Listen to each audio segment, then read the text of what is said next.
하나님께서 이 자리에 우리와 함께 하십니다. 우리 서로 인사하겠습니다.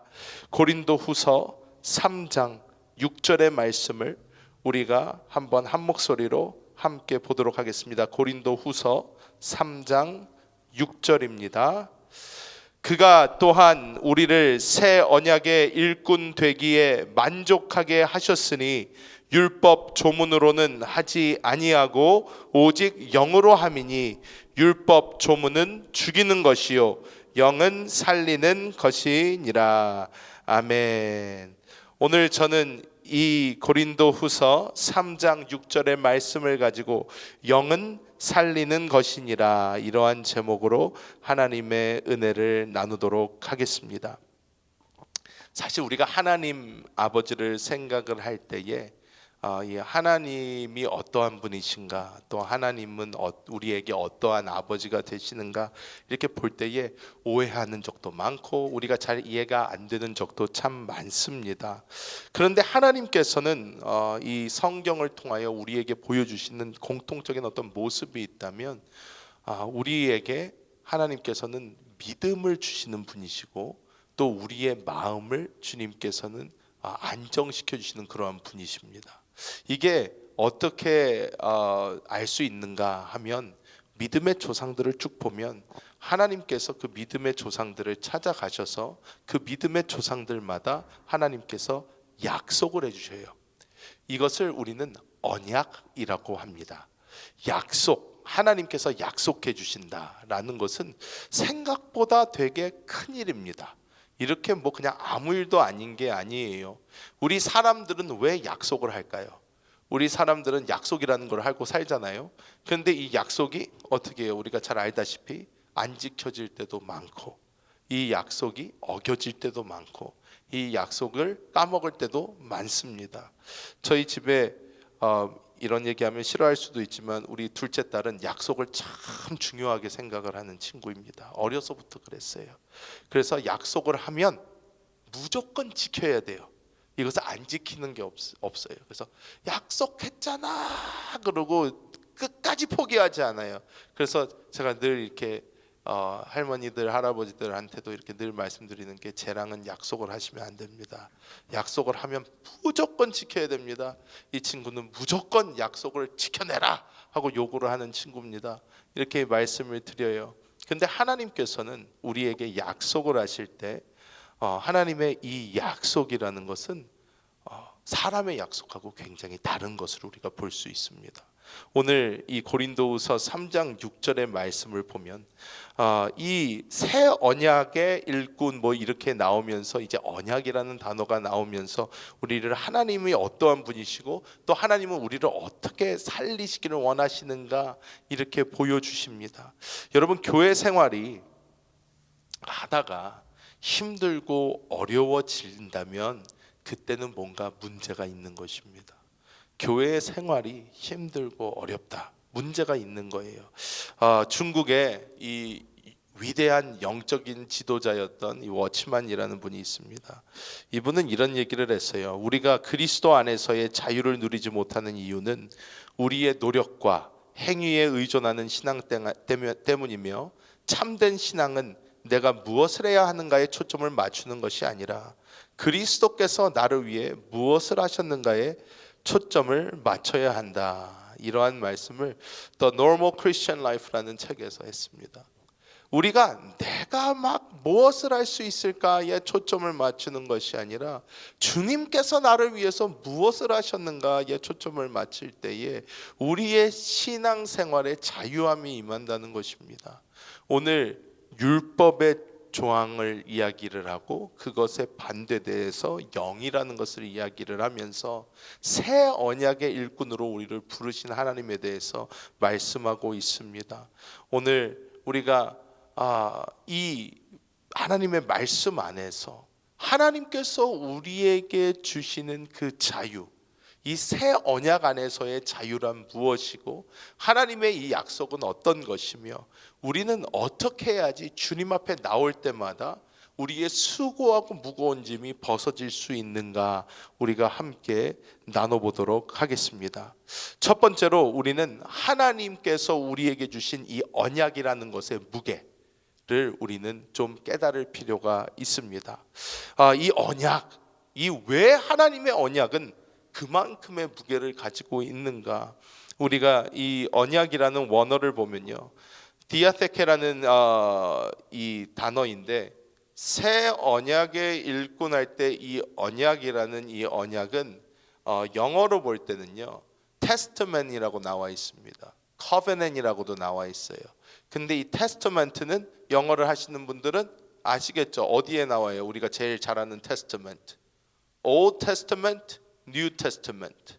구약과 신약, 우리가 그 약, 신약, 새로운 약속, 오래된 이전 약속, 새로운 약속, 이건데 거기 나오는 그 약이라는 단어가 바로 오늘 이 단어예요. 언약.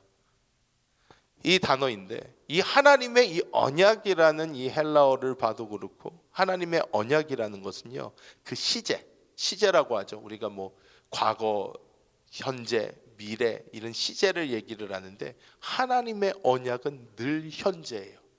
늘 현재. 이 언약이라는 단어가 가진 시제가 지금이에요. 하나님이 이 말씀은 2000년 전, 4000년 전 말씀이든 오늘 하신 말씀이든, 하나님의 말씀은 이 약속의 의미가 다르다는 거예요.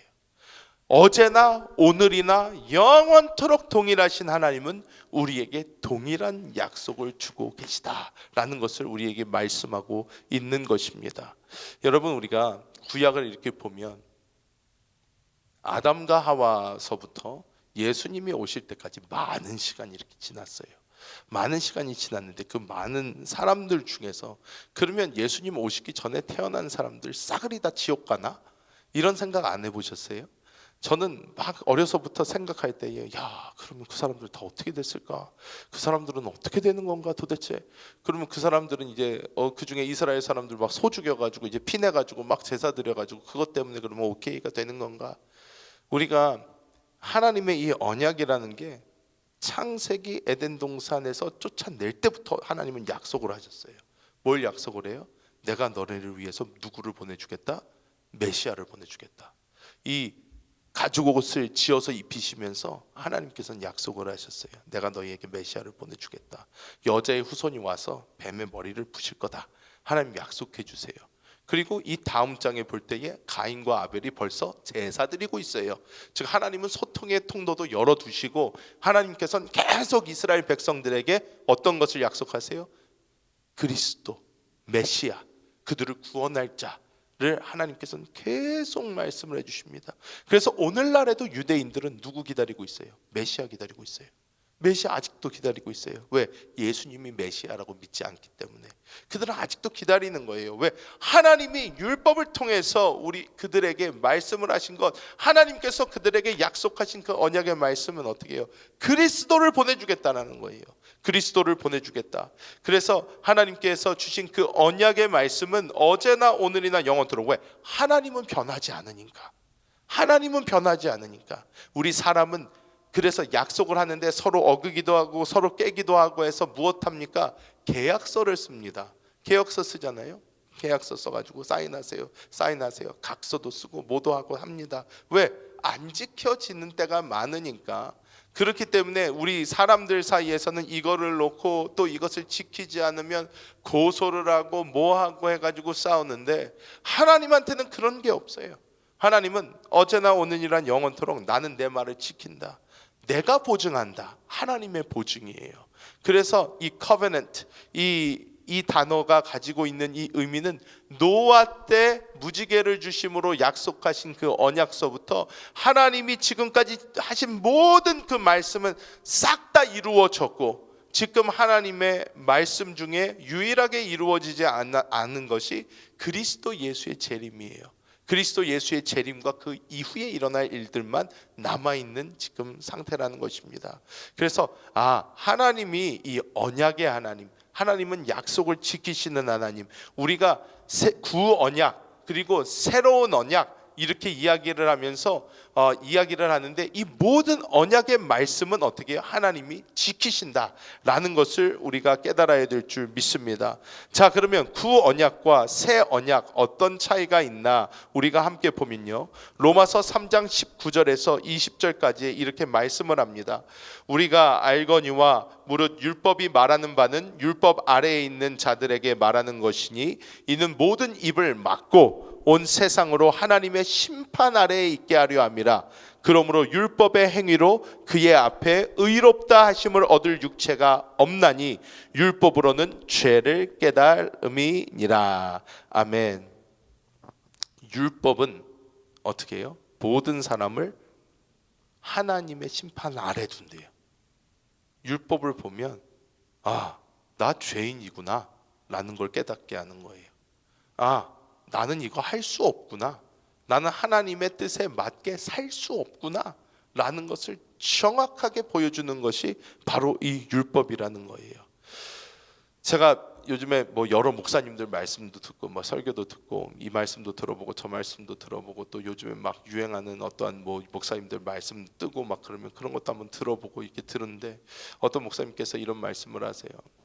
하나님의 말씀을 처절하게 한번 지켜봐야 된다, 이 말씀대로 살아야 된다 하면서 막 말씀을 하세요. 맞죠? 이제 우리가 그냥 우리 마음대로 사는 것이 아니라 하나님의 말씀에 사로잡혀서 살아야 된다. 맞는 말씀입니다.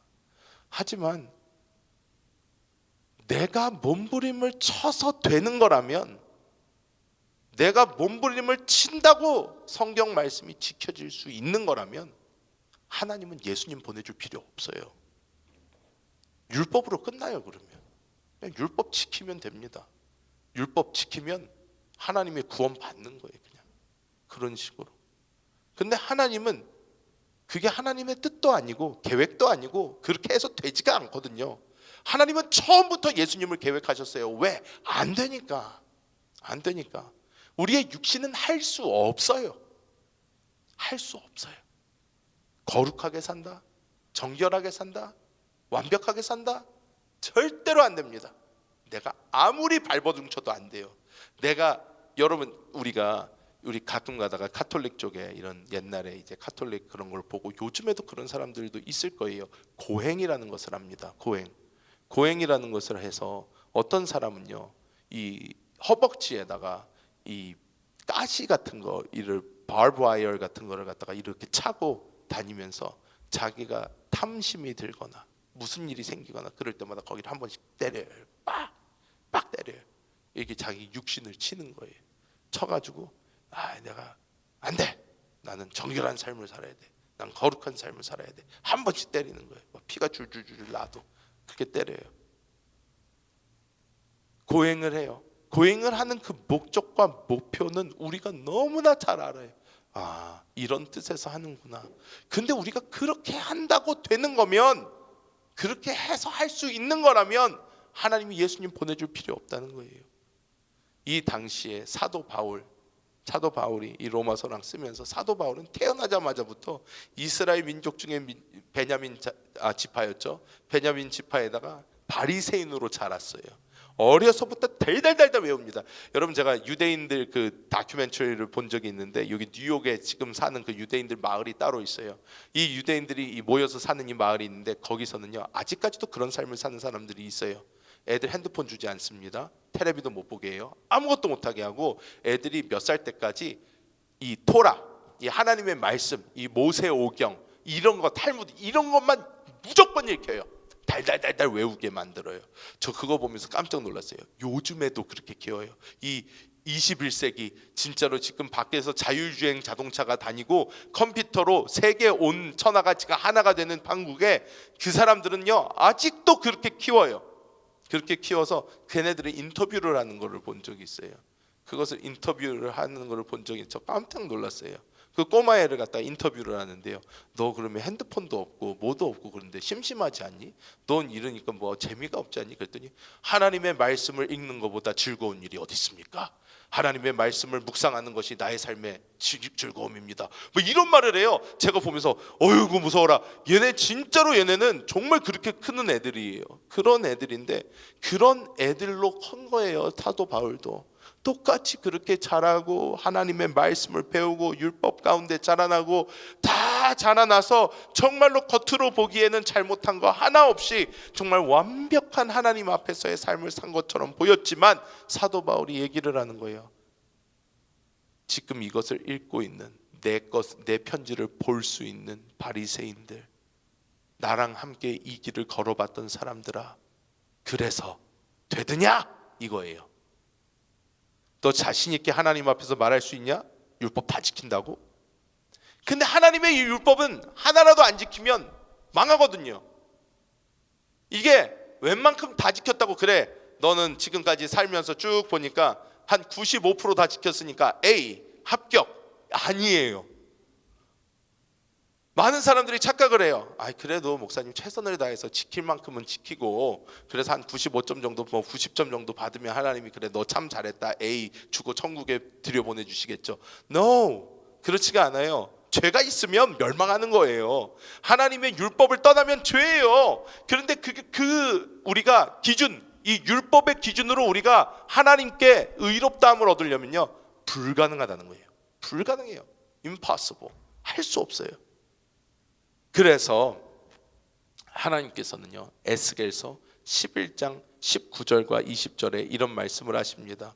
방금 전 거는 로마서 3장 19절에서 20절인데 이거는 에스겔서 11장 19절 20절이에요. 내가 그들에게 한 마음을 주고 그들 속에 새 영을 주며 그 몸에서 돌 같은 마음을 제거하고 살처럼 부드러운 마음을 주어 내 율례를 따르며 내 규례를 지켜 행하게 하리니 그들은 내 백성이 되고 나는 그들의 하나님이 되리라.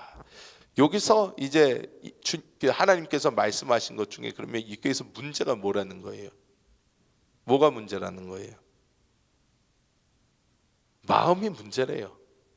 왜? 이 마음이 돌같이 딱딱한 마음이래요. 씨알도 안 맥혀요. 뭐가 되지를 않아요. 하나님의 말씀에 순종하고 싶지도 않고 순종할 마음도 없고 하나님의 말씀을 순종할 수 있는 상태 자체가 아니라는 거예요. 그래서 하나님이 어떻게 한대요? 한 마음을 줄 건데 그 속에 새로운 영을 줄 거래요. 그래서 돌 같은 마음을 먼저 제거해버리고 그 안에 살처럼 부드러운 마음을 주어서 우리가 이 안에 있는 새 영을 따라 우리가 갈 때에 어떻게 해요? 그러니까 이 뒤에 말씀을 보면요 내 율례를 따르며 내 규례를 지켜 행하게 하리니 이렇게 나와요. 새 마음을 줘서 이제 땡이 아니에요. 우리가 그 새 마음으로 우리가 살아갈 때에 하나님의 규례와 하나님의 뜻이 우리의 삶을 통해서 이루어진다라는 거예요. 율법이 완성이 된다는 거예요. 자, 그렇다면 이 구 언약과 새 언약의 차이가 무엇일까요? 과연 차이가 무엇일까요? 이 두 개가 똑같이 지금 우리에게 보여주는 것은 무엇인가? 옛날 율법도 그렇고 지금 율법도 그렇고 우리가 죄인이고 할 수 없고 하는 걸 보여줘요. 그래서 이 언약은 우리로 하여금 어떻게 해요? 메시아를 기다리게 해요. 메시아. 왜? 죄인이라는 걸 보여주니까 나는 구원자가 필요하다라는 걸 깨닫게 해주는 거예요. 새 언약, 새로운 마음을 준대요. 새로운 마음을 줘서 이 새로운 마음 속에서 우리가 부드러워져서 결국은 어떻게 된다는 거예요? 내가 할 수 없음을 알고 우리가 예수 그리스도 그분이 계신 새 영 안으로 우리가 시선을 돌이키게 한다는 거예요. 두 개가 가르치는 방향은 똑같아요. 구원자, 메시아, 그리스도. 이 구 언약과 새 언약이 포인팅하는 것은 똑같단 말이에요. 예수님이에요. 예수님을 향해서 가고 있어요. 그렇다면 이 두 언약의 차이가 무엇일까요? 자, 우리가 존 번연이 쓴 이 철로 역정 이거를 아실 겁니다. 다 읽어보지는 않으셨어도 그래도 보기는 보셨죠. 이 철로 역정을 제가 이렇게 보면 이 미국에 오기 전에 이게 만화 비슷하게 만들어졌는데 그걸 갖다가 교회에서 한번 틀어줘가지고 그걸 이렇게 봤는데 되게 감동적으로 봤어요. 뭐냐면 이 크리스찬이라는 사람이 이제 여러 길을 지나서 이제 천국을 향해서 나아가는 이제 이 여정을 보여주는 거잖아요. 그런데 이 등에 짐을 지고 갔는데 이 짐이 계속해서 점점 더 무거워져요. 이렇게 걸어갔는데 점점 더 무거워져요. 나중에 이제 예수님의 이제 십자가 앞에서 이게 짐이 탁 하고 끊겨가지고 떼굴떼굴 굴러가지고 예수님이 누우셨던 그런 무덤 같은 게 있는데 거기 속으로 쑥 들어가면서 무덤 문이 팡 하고 닫혀버려요.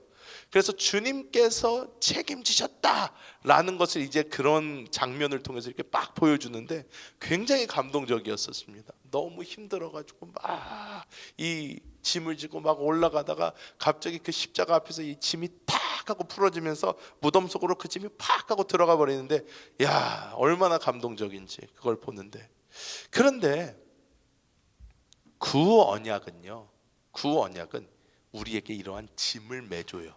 짐을 매줘요. 어떻게 하냐? 우리에게 시켜요. 너 이거 이렇게 해라. 너 이거 저렇게 해라. 무엇은 이렇게 지켜라. 저것은 저렇게 지켜라. 하고 뭐 해라 하고 우리에게 요구합니다. 이게 옛 율법이에요. 이 옛 율법, 구언약은 우리에게 요구해요. 너 이렇게 해야 된다. 저렇게 해야 된다. 안식일을 지켜 거룩하게 지켜라. 나 외에 다른 신 두면 안 된다. 이렇게 살고 저렇게 살고 저렇게 살고 이거 싹 지켜라고 우리에게 요구를 해요. 근데 문제가 뭐냐? 요구는 하는데 우리에게 할 수 있는 능력이 없어요. 요구는 계속 와요. 근데 내가 할 수 있는 힘이 없어. 그러면 우리가 결국 어떻게 돼요? 절망하게 되죠. 하나님, 나는 이렇게 할 수 있는 능력이 없는데요. 난 이렇게 할 수 있는 힘이 없는데요. 하나님 막 나 시키는데 율법을 보면 이렇게 살아야 된다고 그러고 저렇게 살아야 된다고 하는데 나는 그게 안 되는데요. 하나님 나 어떻게 해요? 그러니까 우리로 하여금 주님 보게 한다는 거예요. 그런데 새 언약은 달라요. 새 언약은 다르다는 거예요. 어떻게 다르냐? 새 언약은요, 구 언약은 요구하지만 새 언약은요, 주님이 직접 해주세요. 안 되는 거를 주님이 직접 해주세요. 이거를 제가 아는 목사님은 이렇게 표현을 하시더라고요. 남편이 소파에 앉아서 아내 보고, 자, 저기 뭐가 떨어져 있으니까 백큐하고, 저기 설거지가 쌓여 있으니까 설거지하고, 저기 빨래가 쌓여 있으니까 빨래하고, 앉아가지고 다 얘기를 해요. 이거 이렇게 하고 저거 저렇게 하고, 이건 이렇게 해야 돼, 저건 저렇게 해야 돼, 여기는 치워야 돼, 저기는 뭐 해야 돼. 앉아가지고 다 시켜요.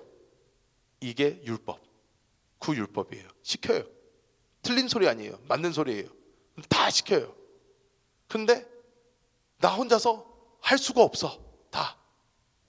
그런데 이 새로운 율법은 어떤 거냐? 소파에 앉아있던 남편이요, 갑자기 일어나가지고 팔을 걷더니, 자, 내가 해줄 테니까 소파에 가서 앉으세요. 앉으세요. 가서 앉아 계세요.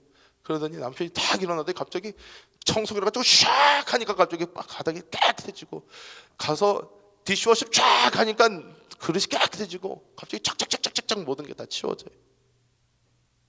내 힘으로는 안 됐는데 남편이 움직여주니까 되는 거예요. 이게 되기 시작하는 거예요. 주님께서는 우리에게 안 된다는 것을 깨닫게 하셔서 구약에서는 우리로 하여금 예수님이 반드시 필요하다라는 걸 깨닫게 해주시는 거예요.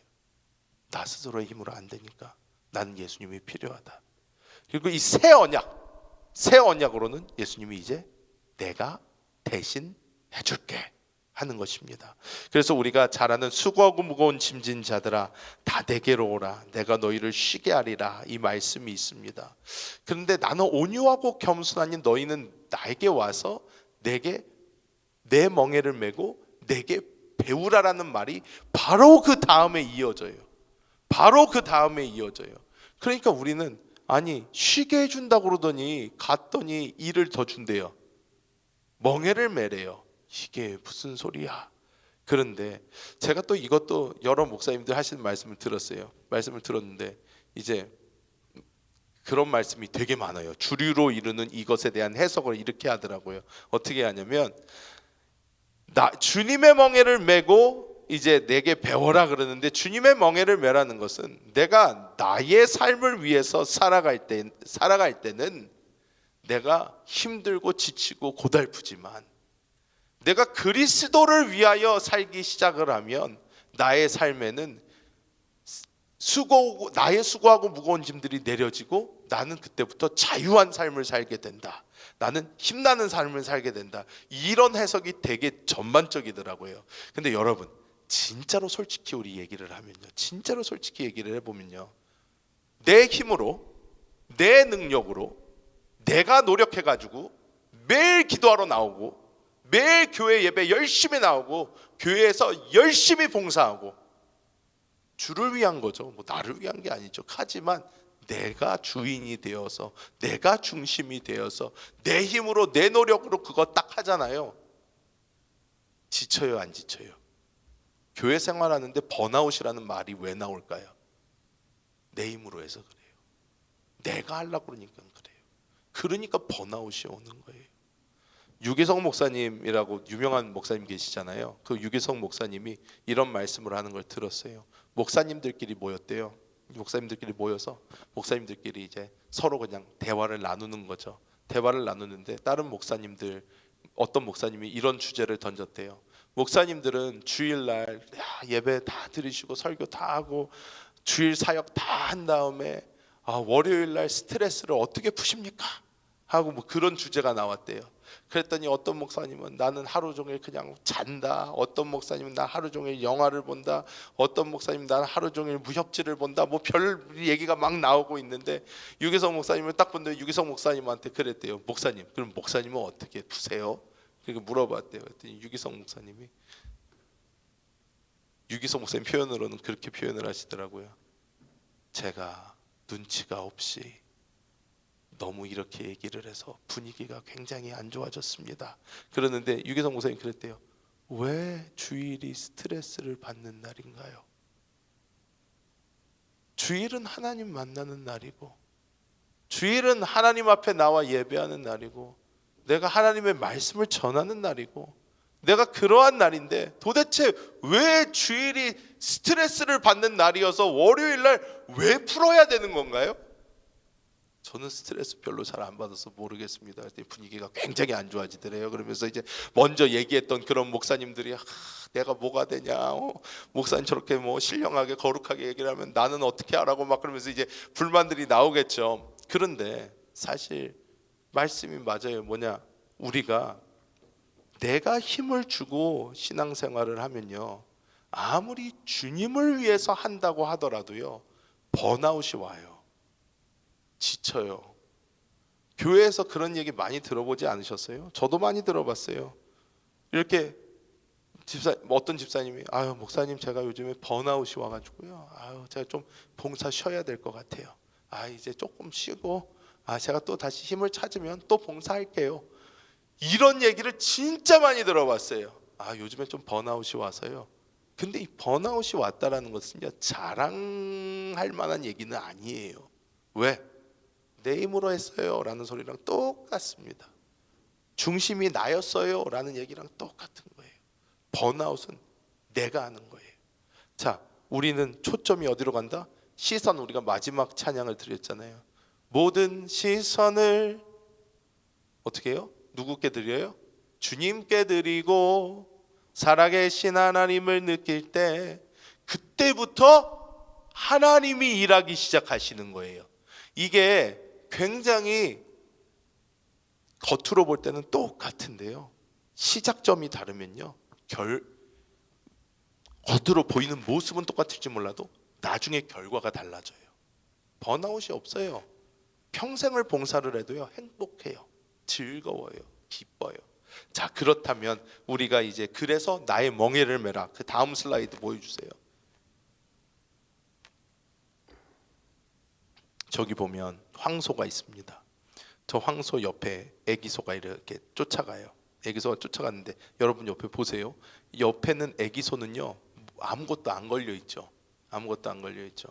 근데 제가 이것을 얘기하면서 시골에서 저렇게 그냥 따라가게 하는 사람도 있는데 이 멍에를 조금 더 길게 만든 다음에 그 멍에에서 줄을 갖다가 좀 길게 내려가지고 애기소 목에도 묶는 데가 있대요. 그런데 그러면 이제 멀리서 보면 그 두 소가 같이 끄는 것 같아요. 같이 끄는 것 같은데 자세히 보면 애기소는 아무것도 안 해요. 그냥 그 줄 따라서 엄마 옆을 쫓아가는 거예요. 그게 애기소 하는 거예요. 엄마가 모든 일을 다 합니다. 모든 일을 다 해요.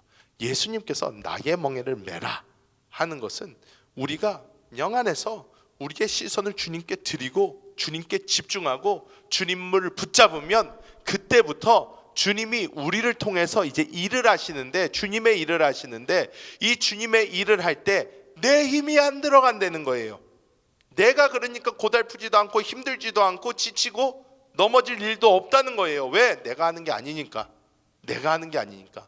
정확하게 주님이 주시는 힘으로 주님께서 원하시는 것을 내가 하니까 나는 이것이 나의 공로도 되지 않을 뿐더러 이것이 나의 자랑도 되지 않을 뿐더러 이것은 그냥 내가 주님께 사용받을 수 있음에 그냥 감사하고 끝나는 거예요. 쭉 하는 것입니다. 쭉 하는 것이에요. 자, 그렇다면 이 영으로 사는 삶, 이 영으로 사는 삶, 우리가 도대체 어떻게 살 것인가? 이 영으로 사는 삶은 어떻게 살 것인가? 우리가 이제 생각을 해봐야 됩니다. 많은 이제 우리가 이제 실질적으로 이거를 생활에 옮겨야 되잖아요. 우리가 그냥 얘기는 많이 들어요. 주님께서 살아주셔야 됩니다. 잡히지가 않아요. 되게 이제 추상적이잖아요. 왜? 내가 이거를 체험적으로 해야 되는 건데 이게 되게 추상적이란 말이에요. 그래, 예수님이 살아주셔야 되는데 그러면 어떻게 하시면 예수님이 나를 살아주실까? 어떻게 해야 될까? 그리고 많은 사람들이 내 힘으로 하면 안 됩니다. 내 노력으로 하면 안 됩니다. 내 자아로 하면 안 됩니다. 이런 소리 들으면요, 처음에는요 진짜 막 화나요. 그럼 어떻게 하라고? 아무것도 하지 말라고? 가만히 있으라고? 실제로 저 어떤 교육자가 저한테 그런 말을 했어요. 이 내용을 공과를 배우고 있는데 저한테 그러더라고요. 목사님, 그러면 어떻게 하라는 거예요? 아무것도 하지 마요? 가만히 있으라는 거예요? 이제 그러는 거예요. 맨 처음에는 그렇게 들릴 수밖에 없어요. 왜? 나보고 하지 말라니까. 근데 우리가 할 수 있는 게 있어요. 할 수 있는 게 있어요. 뭐냐? 우리의 시선을 주님께 드리는 거예요. 우리의 시선을 주님께 드리는 거예요. 어떻게? 우리가 기도를 해도요, 어떻게? 우리는 기도를 해도 이 기도의 중심이 내가 될 수가 있어요. 그렇죠? 하나님, 나. 그런데 우리의 시선을 주님께 돌리는 기도를 하는 거예요. 주여, 내가 주님이 필요합니다.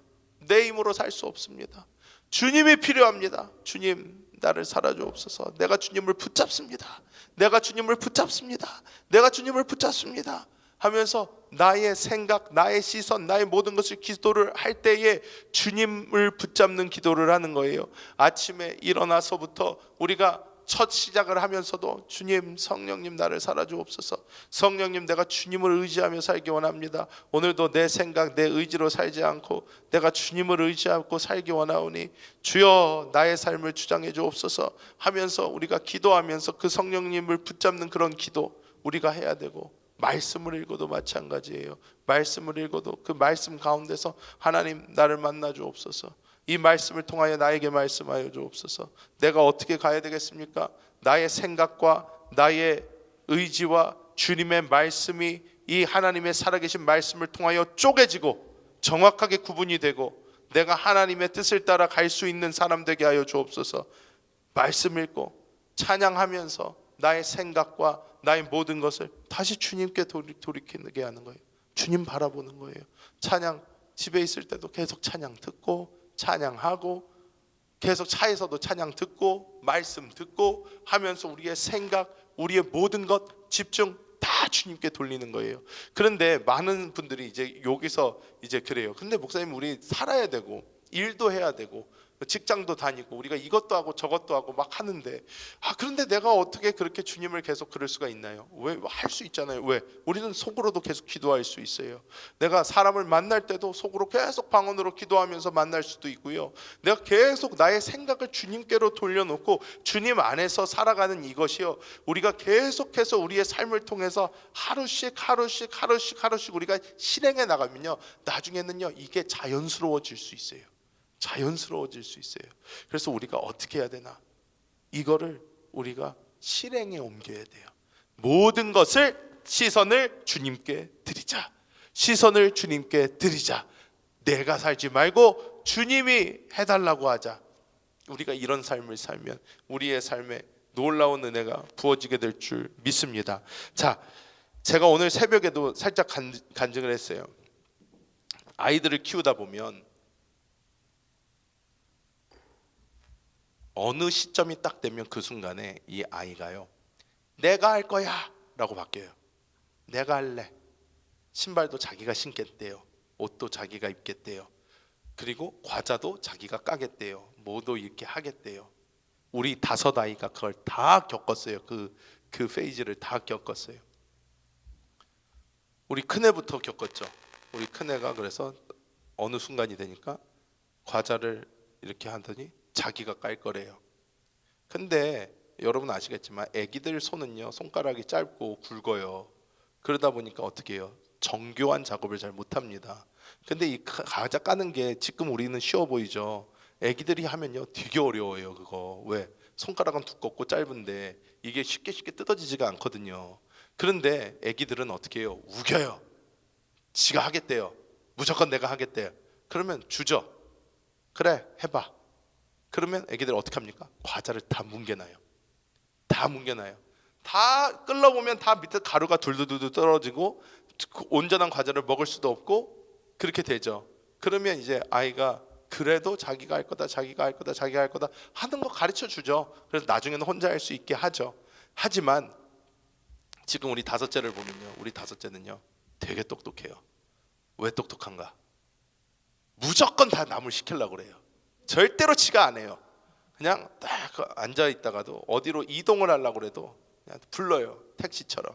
아빠, 착. 너가 일어나서 와. 아빠 힘들어. 그러면 아빠. 앉아가지고 텔레비를 쫙 보면서 아빠, 엄마, 우유를 달래는 거예요. 당당하게 외쳐요. 그러면 어떻게 해요? 탁 우유를 데워가지고 탁 해가지고 또 갖다 주면 우유를 쫙 빨면서 멋있게 텔레비를 봅니다. 모든 일을 할 때 얘는요 다 도움을 외쳐요. 엄마 아빠가 듣지도 않는다 그러면 누나들 한 명씩 불러요. 삼누나, 맘누나, 두누나 그러면서 불러요. 누나 해가지고 그럼 누나들이 또 와서 막 도와줘요. 얘는요 삶의 놀라운 진리를 깨달았어요. 내가 움직일 필요 없다. 다 알아서 해준다. 그러니까 세상 황제처럼 살아요. 너무 좋은 것 같아요. 그런데 우리가 사람이니까 이제 힘드니까 이제 너가 알아서 해 이렇게 하지. 근데 주님께서는요 그 무한하신 사랑과 능력 안에서 우리에게 찾아오셔서 그렇게 말씀하시는 거예요. 아무리 작은 것도 없다. 내가 해줄게. 아무리 힘든 것도 없다. 내가 해줄게. 너는 쉬어. 내 안에서 쉬어. 하시는 것입니다. 그 우리가 주님께 맡기고 우리가 주님께 드리고 우리가 주님 안에 거할 때에 주님께서 일하기 시작할 때에 우리는 진정한 평안을 누리게 될 줄 믿습니다. 기도하겠습니다. 하나님 감사합니다. 우리가 스스로 할 수 없는 것을 아시고 주의 생명을 주셔서 주님께서 우리 대신 사시고 주님께서 우리의 모든 것을 책임져 주시는 그 하나님이 되어 주심을 너무나도 감사합니다. 아직까지 어린아이들처럼 주여 그냥 내가 할래요 하는 그런 신앙이 아니라 주님께 드리고 맡기고 모든 것을 주님께 순종하며 주님 바라보고 나아가는 우리가 되게 하여 주사 하나님의 뜻이 우리 가운데 이루어지게 하여 주시고 하나님의 그 계획이 경륜이 우리의 삶을 통하여 나타나게 하여 주시며 우리의 삶은 정말 수고하고 무거운 짐진 삶이 아닌 주님 안에서 쉬는 놀라운 기쁨의 삶 될 수 있도록 주여 역사하여 주시옵소서. 감사드리며 우리 주 예수님의 이름으로 간절히 기도하옵나이다. 아멘.